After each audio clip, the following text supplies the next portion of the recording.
Hello everyone, welcome back to the Pragati classes. मेरा नाम है विकास और आज हम लोग देखेंगे क्या ट्रिग्नोमेट्री। तो देखिए ट्रिग्नोमेट्री का कॉन्सेप्ट डेवलप वगैरह कैसे हुआ। बहुत आसान कॉन्सेप्ट है। देखिए जब भी कोई बात ना बने तो सीधी बात एक कर लीजिए, क्या कर लीजिए, उस पर परपेंडिकुलर डाल दीजिए। देखिए ट्राइंगल के अगर टाइप की बात करेंगे तो ज़्यादा हम टाइप पे नहीं जाएंगे। टाइप ट्राइंगल के टाइप की बात जब हम लोग करते हैं ना तो दो टाइप में इसको बांटा जाता है। दो टाइप में क्या होता है, एक टाइप होता है आपका एंगल के बेस पे यानी कोण के बेस पे, और दूसरा होता है साइड के बेस पे। ठीक है, एंगल यानी कोण के बेस पे, ठीक है, और ए साइड, साइड को साइड ही याद रखिए, हिंदी वर्ड नहीं याद आ रहा है। ठीक है, ओके, तो साइड के बेस पे यही दो ठो बांटते हैं। तो हम लोग पर्टिकुलर किसकी बात करने वाले हैं, राइट ट्राइंगल की। ठीक है, राइट ट्राइंगल की बात कर रहे हैं। ये देखिए ए बी सी, ओके, याद आ गया, भुजा। ठीक, अब यार बहुत हिंदी इंग्लिश वर्जन मत कराया करिए आप हमसे, नहीं तो हमको टीचर का ट्रांसलेटर ज्यादा समझ में आने लगता है। आइए देखिए ए बी और सी है। ठीक है, तो जो भी बात नहीं बनती है हम लोग सीधा सीधा परपेंडिकुलर डाल के किसी भी एंगल को बना लेते हैं। और ये देखिए जितना भी पाइथागोरस थ्योरम का फार्मूला है, सब के सब फार्मूला राइट ट्राइंगल के पे ही बेस पे है। ओके, तो अब देखिए ए हमारा नीचे जो होता है इसको हम लोग क्या कंसीडर कर लेते हैं, बेस, और ए हमारा परपेंडिकुलर होता है और ए हमारा हाइपोटेन्यूज होता है। हिंदी वर्ड में इसको आधार बोलते हैं और इसको लंब बोलते हैं और इसको कर्ण बोलते हैं, हाइपोटेनस। ठीक है, कर्ण अर्जुन वाला कर्ण नहीं है, ये हाइपोटेनस वाला कर्ण है। ठीक है, इतना बात तो क्लियर है ना। तो देखिए बेसिकली ए राइट ट्राइंगल पे ही अप्लाई होगा। जो भी अब हम थ्योरम बताएंगे ऐसा नहीं है कि कोई भी ट्राइंगल पे अप्लाई होगा। और राइट ट्राइंगल का सिंपल सा डिफिनीशन ये है कि उसका एक एंगल क्या होना चाहिए, 90 डिग्री होना चाहिए। जरूरी नहीं है ऐसे भी हो और इस तरीके से बना हुआ हो, बस एक जो एंगल हो, जो बी हो या सी हो या ये जिसको भी आप कंसीडर कर रहे हैं, वो 90 डिग्री होगा। तो उसको हम लोग बहुत आराम से क्या कह सकते हैं कि वो राइट ट्राइंगल है। ठीक, समकोण त्रिभुज है। कंडीशन बस इतना ही है। तो हाइपोटेनस की जब हम लोग बात करते हैं तो हाइपोटेनस के लिए देख लीजिए, इसका थोड़ा सा पाइथागोरस थ्योरम की जो बात करते हैं, तो पाइथागोरस थ्योरम सीधी सी बात में अप्लाई होता है कि हम लोग इसके स्क्वायर के बराबर इसकी स्क्वायर, यानी ये बेस हो गया और ये परपेंडिकुलर हो गया और ये हाइपोटेनस हो गया। ठीक, तो हम लोग सीधा बोल देते हैं हाइपोटेनस का स्क्वायर इक्वल टू परपेंडिकुलर का स्क्वायर प्लस बेस का स्क्वायर। ठीक, ए होता है, इसी को इस फॉर्म में लिखते हैं h equal to under root P square plus B square. इतना बात क्लियर है या नहीं, क्लियर हो गया। ठीक, अब यहाँ पे देखिए तीन थोड़े से एंगल से भी वाकिफ हो ही जाइए। अब यार तैयारी करने वाले बच्चे हैं तो इतना तो कर ही सकते हैं। ठीक, देखिए हम लोग क्या किसकी बात करेंगे, और एक साइन थीटा होगा, कॉस होगा और क्या होगा, टेन होगा। ठीक, तीन और लेंगे, थीटा यानी एंगल को रिप्रेजेंट करते हैं, तीन और लेंगे। साइन का जो उल्टा कह सकते हैं, उल्टा कहने का मतलब यहाँ पे रेसिप्रोकल से है, मन अपान करके है। कोसेक होता है, कॉस का सेक होता है, टेन का क्या होता है, कॉट होता है। इतनी बात क्लियर है या नहीं, क्लियर है। ओके, अब देखिए साइन इक्वल टू क्या लिखते हैं बहुत आराम से, यहाँ पे परपेंडिकुलर अपान बेस, जी नहीं, टेन इक्वल टू लिखते हैं परपेंडिकुलर अपान हाइपोटेनस। ठीक है, परपेंडिकुलर अपान हाइपोटेनस, और यहाँ पे बेस अपान हाइपोटेनस होता है कॉस का, टेन का परपेंडिकुलर अपान बेस होता है। इतना देखिए बात क्लियर है यार, पक्का क्लियर हो गया। अब देखिए कोसेक की जब बात करते हैं तो कोसेक को जस्ट रिसिप्रोकल कर देते हैं, हाइपोटेनस अपान परपेंडिकुलर, इसका हाइपोटेनस अपान बेस और इसका बेस अपान परपेंडिकुलर।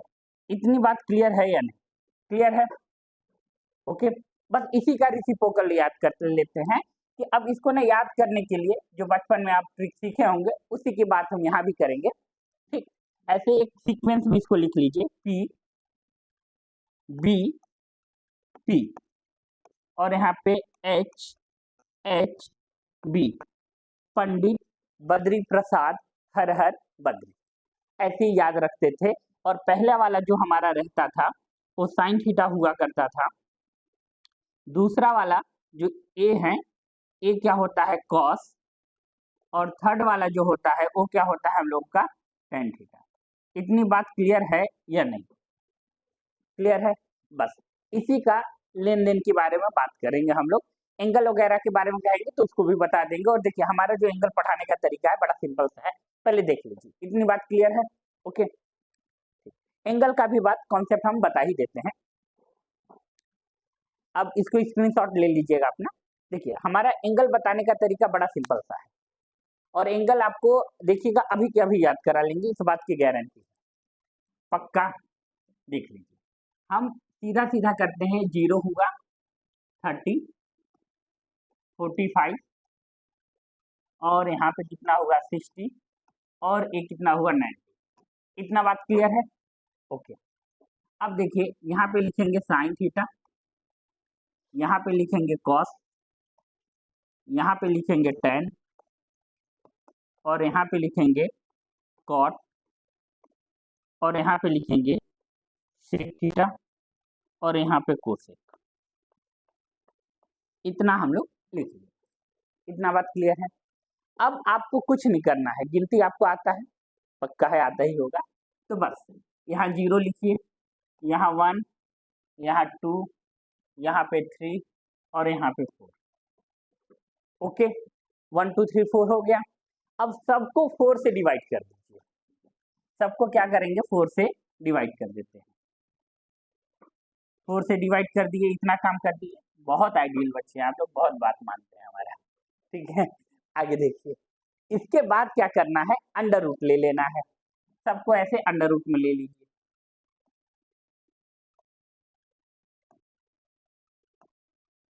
ठीक, अब अंडर रूट जब सॉल्व करेंगे तो इक्वल टू यहाँ पे 0 होगा, यहाँ पे 1/2 लिख लीजिए, यहाँ पे 1 अपान अंडर रूट 2 हो जाएगा, यहाँ पे अंडर रूट 3/2 होगा, और यहाँ पे 1 ही होगा। यही आपका साइन का वैल्यू है। देखिए अब आपको वैल्यू याद करने में दिक्कत होता होगा, तो 1 2 3 4 करना है, 4 से सबको डिवाइड करना है, अंडर रूट ले लेना है। ठीक, और इसी का जस्ट हॉरिजेंटल रेसिप्रोकल कर रहे हैं, इधर वाला वैल्यू इधर और इधर वाला वैल्यू इधर। तो इसको हम लोग लिख देंगे यहाँ पे 1 अंडर रूट 3/2, 1 अपान रूट 2, 1/2, और यहाँ पे 0। इतना बात क्लियर है या नहीं? क्लियर है? ओके, टेन की बात करेंगे तो यहाँ 0 डिवाइड करेंगे, 0 अब हो गया, और अंडर रूट 3 अब इसको करेंगे तो 1 अपान, अच्छा एक रिलेशन बता दीजिए पहले। ठीक है, टेन थीटा इक्वल टू, हमेशा याद रखिएगा आपके पास ये रिलेशन होता है sine theta upon cos theta. Okay, ये आपका रिलेशन होता है। और कॉट का जस्ट उल्टा होता है। कॉट का इस तरीके से भी आप लिख सकते हैं, cos theta upon sine theta. इसका यूज अभी हम नहीं कराएंगे। इतना बात आप लोग याद रखिएगा। और एक चीज और याद रखना है आपको, साइन का जब रेसिप्रोकल करेंगे तो 1 अपान कोसेक, और कोसेक का 1 अपान साइन। इस तरीके से लिख सकते हैं, इस बात से एग्री कर लीजिएगा।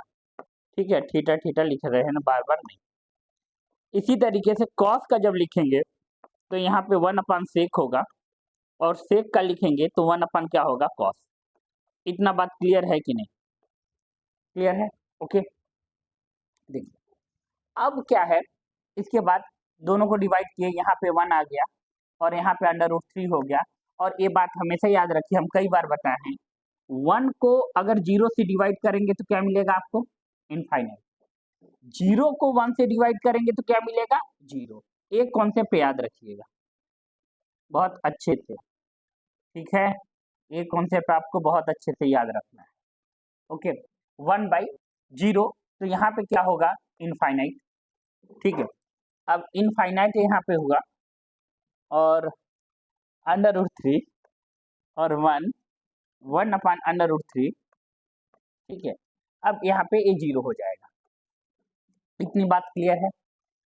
अब सेक का करना है तो 1 अपान कॉस कर देंगे, यानी 1 हो जाएगा, 2 अपान अंडर रूट 3 हो जाएगा, और इसका क्या हो जाएगा? अंडर रूट 2 हो जाएगा, और यहाँ पे 2 होगा, और 1/0 करेंगे तो ये इनफाइनाइट हो जाएगा। अब इनफाइनाइट से ए भी हॉरिजेंटल क्या करेंगे, बदल देंगे, तो हॉरिजेंटल बदलेंगे तो इनफाइनाइट हो गया, 2 हो गया, √2 हो गया, और 2/√3 हो गया, और A 1 हो गया। देखिए सारा एंगल हम आपके सामने रख दिए। ओके, एक बार स्क्रीनशॉट आप लोग ले लो, अच्छे से ले लिए।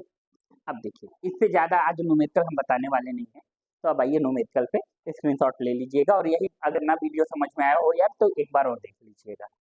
ठीक है, अब हमें आगे आने दीजिए। ठीक, ओके ओके, 1 मिनट रुक जाइएगा। ठीक है, अब देखिए यहाँ पे यही जो हम आपको बात बताए, ये ट्रिग्नोमेट्री का डिफिनीशन है, और ये परपेंडिकुलर आधार है, जो आपको रिलेशन बताया वो सारा लिखा हुआ है। ये ट्रिपलेट है, पाइथागोरस का ट्रिपलेट। ठीक है, ट्रिपलेट है, तो ये ट्रिपलेट के बाद क्या करेंगे, यही ट्रिपलेट आप लोग याद कर लीजिएगा, 3 4 5 और 5 12 13, ये ट्रिपलेट का वही आप पाइथागोरस थ्योरम से ही आता है। ठीक है, अब यहाँ पे देखिए ये क्या है, ये 13 है, ये 12 है, ये 5 है, तो आपस में यही रिलेशन प्रूफ वगैरह होता है। ये 13 का स्क्वायर करेंगे, 5 का स्क्वायर करेंगे, और 12 का स्क्वायर करेंगे, तो हमें क्या मिलेगा, 169, और यहाँ पे 25 और 144, ये आपस में ऐड करके देखेंगे तो आपस में ये सब इक्वल ही होंगे। राइट, इतनी बात क्लियर है या नहीं, क्लियर है। अब यहाँ पे देख लीजिए कि यही सारा ट्रिपलेट लगभग आप याद कर लीजिएगा, हम कुछ ट्रिक अभी बताएंगे आपको, मगर एक आध दो क्वेश्चन करा देते हैं, फिर उसके बाद नहीं तो थ्योरी ज्यादा हो जाएगा। तो देखिए एक क्वेश्चन देखिए क्या है, हम लोगों से पूछा गया है कि cot b इक्वल टू, एक क्वेश्चन आया हुआ है SSC CHSL में है, cot b इक्वल टू 15/8 है, तो हमको sec b और tan b की वैल्यू पता करना है। तो बड़ा सिंपल सी बात है यार कि यहाँ पे cot b है ना, ठीक है, cot क्या है, तो 15 अपान क्या है, a है, तो 15 हम लोग क्या लेंगे यहाँ पे बेस अपान यानी 15, और ये 8 है, और 15 का स्क्वायर करेंगे पाइथागोरस, एकदम बेसिक से अभी देखिए, ट्रिक तो अभी नहीं बताएंगे, ट्रिक बेसिक बताने के बाद। ठीक है, अब यहाँ पे एक करेंगे हाइपोटेनस का स्क्वायर करेंगे, तो आप हमें बताओ 15 का स्क्वायर करेंगे तो कितना होगा, 225, राइट। ठीक है, अब 225 हो गया, और 8 का स्क्वायर किए 64 होगा, तो 64 हुआ, तो इसको ऐड करेंगे तो देखिए 289 आ रहा है क्या, यार देख के बताइए आप लोग, कुछ तो बोला करिए। हाँ आएगा इतना ही, ये देखिए 17 का स्क्वायर है। ओके, तो 17 का ये 17 यहाँ ले आए आप, हाइपोटेनस। ठीक है, तो यहाँ पे 17 आ गया। अब क्या बोला है, सेक सेक बी की वैल्यू बोला गया है, यानी सब जगह बी भी लिखा है, तो उससे हमको कोई ज्यादा दिक्कत नहीं है।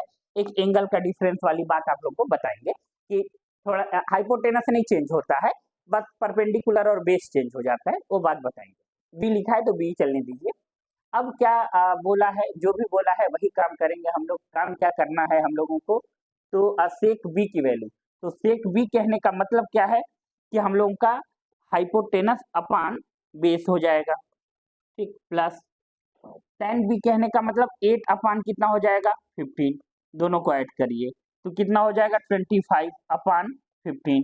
अब 25/15 को अगर हम लोग कैंसिल करेंगे तो 5/3। ऑप्शन नंबर देखिए 5/3 कौन सा है, तो ऑप्शन नंबर बी जो है आपका क्या हुआ, सही जवाब। इतना बात क्लियर है। अब देखिए इतना थ्योरी बताएं आप लोगों को, एक क्वेश्चन आप लोगों के लिए होमवर्क दे रहे हैं, ये बहुत सिंपल सा है, कौन करेगा, आप लोग करिएगा।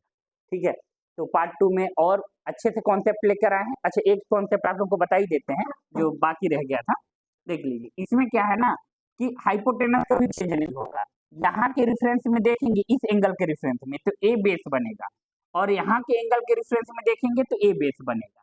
जिस एंगल के रेफरेंस में देखते हैं वही बेस बनता है, और कुछ नहीं है, बस इतना ही कॉन्सेप्ट है। हाइपोटेनस हमेशा वही रहता है, और सामने वाला फिर परपेंडिकुलर बन जाएगा। ए बेस बना तो ए परपेंडिकुलर, ए बेस बना तो ए परपेंडिकुलर। ओके, तो देखिए आप लोग इतना जुड़े रहे हमारे साथ। अब आप लोगों के लिए कुछ होमवर्क देकर जा रहे हैं, एक करके रहिएगा, और आप लोगों से फिर मिलेंगे हम नेक्स्ट लेक्चर में। हमारे साथ जुड़े रहने के लिए thank you very much. Okay.